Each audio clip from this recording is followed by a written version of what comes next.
আসসালামু আলাইকুম। তো আজকে সম্পূর্ণ কথা বলবো আমি ক্যামেরা নিয়ে। তো যারা মোটো ব্লগিং করতে চাচ্ছে তারা শুরুর দিক থেকে হয়তোবা ভাবতেছে হাতের কাছে যে ফোন আছে সেটা দিয়ে মোটো ব্লগিং শুরু করবে। আবার অনেকে ভাবতেছে যে ক্যামেরা কিনবো, একটা কম দামি ক্যামেরা কিনবো, কেননা আমার জানা নেই যে আমি কন্টিনিউ করব কি ডিসকন্টিনিউ করে দেবো, তার কোনো ঠিক নেই। অথবা ভাবতেছে যে সেই ক্যামেরাটি ট্রাই করব, যদি সফল হয় তো রাখবো, নাহলে সেল করে দেবো। তো তাদের জন্য স্পেশালি এই ভিডিওটা। তো আমি বর্তমানে এখন যে ক্যামেরা ইউজ করছি বলতে গেলে আমি এখন DJI Action 4 ইউজ করছি ভিডিও বানানোর জন্য, মোটো ব্লগের জন্য মেইনলি। বর্তমানে যে ভিডিওটা করছি এটা হচ্ছে আমার আইফোন দিয়ে। তো আইফোনের স্টেবিলাইজেশন অবশ্যই অনেক ভালো।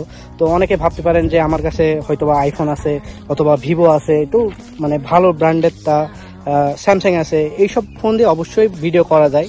বাট যদি আপনি লং ভিডিও করতে চান সেখানে আপনার ভয়েস অ্যাড করা লাগে এবং অন্যান্য বিষয় থাকে। আর বিশেষ করে ড্রাইভিং টাইমে মোটরসাইকেলে অবশ্যই হেলমেটে মাউন্টের ক্ষেত্রে হয়তোবা মোবাইলটা অতটা বেশি মানে কার্যকরী হয় না, সেজন্য অবশ্যই আপনার একটা ক্যামেরা দরকার আছে, অ্যাকশন ক্যামেরা। তো অ্যাকশন ক্যামেরার ক্ষেত্রে সবচেয়ে বেশি যেটার নাম আসে সেটা হচ্ছে গোপ্রো। তো গোপ্রোতে অনেক বেশি সমস্যা আছে, যেই কারণে আজকে আপনাদেরকে গোপ্রোর সমস্যার কথা কিছু বলবো আর সাজেস্ট করবো যে এখন বর্তমানে কোন ক্যামেরাটা সবচেয়ে বেশি ভালো হয়। গোপ্রো নিয়ে কথা বলার আগে আমি একটা সিম্পল উদাহরণ দিই। আমার ফোন ক্যামেরায় যে ভিডিও করছি সেই ভিডিওটার কিছু ফুটেজ আপনাদেরকে, এর পরবর্তীতে আপনাদেরকে আমি ক্যামেরার কিছু ভিডিও এবং বলবো যে ফোন থেকে ক্যামেরার ভিডিও কিসে কিসে তফাৎ থাকে, আর ফোনের কিসের সুবিধা আর ক্যামেরা কিসের সুবিধা। ফোনে যদি ভিডিও করতে যাই সেক্ষেত্রে হয়তো বা একটা মাইক লাগবে, যে মাইকটা হয়তো বা ব্লুটুথে কানেক্ট করে আপনি ভিডিও করতেই পারেন, তবে ভালো হবে। আর যদি আপনার কাছে আইফোন বাদে অন্যান্য আইফোন অথবা স্যামসাং অথবা ভিভো এরকম কিছু নামি দামি ফোন ছাড়া যদি নর্মাল ফোন থাকে, সেসব ফোন দিয়ে আপনি কখনো একটা ভালো রেজুলেশনের মানে ভিডিও করতে পারবেন না কখনো, আর ভিডিওটা অতটা বেশি ভালো হবে না। তার সাথে সাথে সাউন্ড কোয়ালিটির বিষয়টা সেটা অবশ্যই উঠে আসে, সেই জন্য আপনার অবশ্যই একটা এক্সট্রা মাইক্রোফোন অবশ্যই কেনা লাগবে। আর বর্তমানে এখন একটা ফুটেজ দেখে নেন, সেটা হচ্ছে যে ক্যামেরার ভিডিও আসলে কেমন হয়। আর ক্যামেরা অবশ্যই হেলমেটে মাউন্ট করতে গেলে অবশ্যই বেশি সুবিধা আছে। ক্যামেরার সুবিধাগুলো বলি একটু। তো ক্যামেরার সুবিধা হচ্ছে যে এটা আপনি চেয়ে অনেক বেশি স্টেবিলাইজেশন পাবেন, প্লাস ক্যামেরাতে আপনি সাউন্ড কোয়ালিটি ভালো পাবেন, ক্যামেরার ইনবিল্ট সাউন্ড ভালো পাবেন, এবং তার সাথে সাথে যে মাইক্রোফোন অ্যাড করবেন সেটা সাউন্ড ভালো পাবেন। আরও ক্যামেরার যে লার্জ সেন্সর আছে সেই সেন্সরের কারণে আপনার ভিডিও কোয়ালিটি অনেক বেশি ভালো হয়। তার সাথে সাথে ক্যামেরাতে ফিল্টার লাগানো যায়, যে ক্ষেত্রে আপনার ভিডিও কোয়ালিটি অনেক বেশি ভালো আসে। এখন বলি যে গোপ্রো সম্পর্কে। তো গোপ্রো আপনি সেকেন্ড হ্যান্ড নেবেন নাকি ফার্স্ট হ্যান্ড নেবেন এটা সম্পূর্ণই আপনার ব্যাপার। তবে গোপ্রোর ক্ষেত্রে যে সমস্যাগুলা রিসেন্টলি মানুষ ফেস করছে এবং গোপ্রো শেয়ার দিন দিন কমতে আছে, এর প্রথম একটা সমস্যা হচ্ছে যে গোপ্রো ক্যামেরা অনেক বেশি হিট হয়।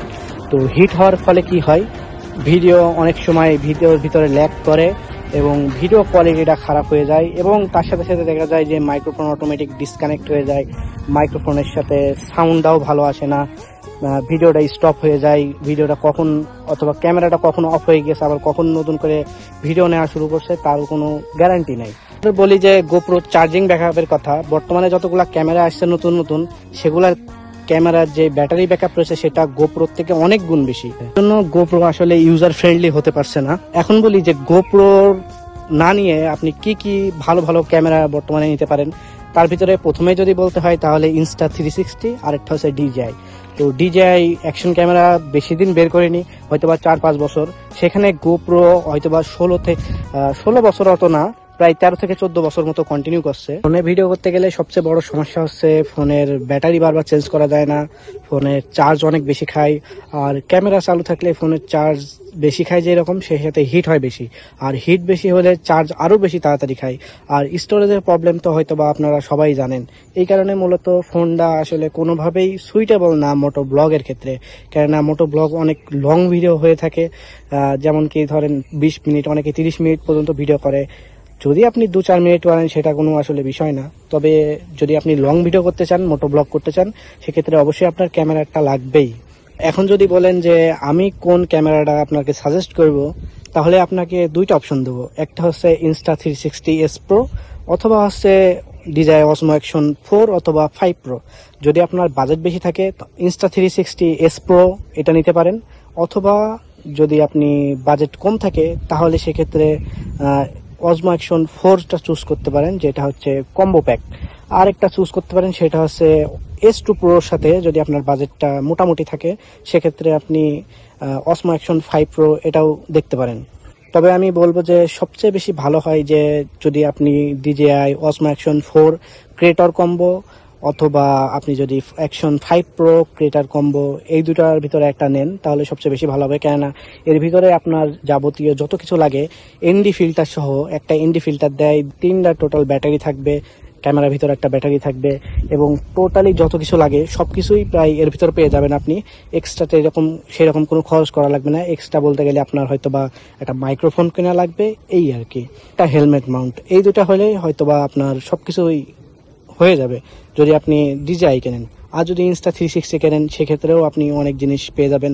আর Insta360 ব্যাটারি ব্যাকআপও ভালো, GoPro থেকে অবশ্যই অনেক বেশি ভালো।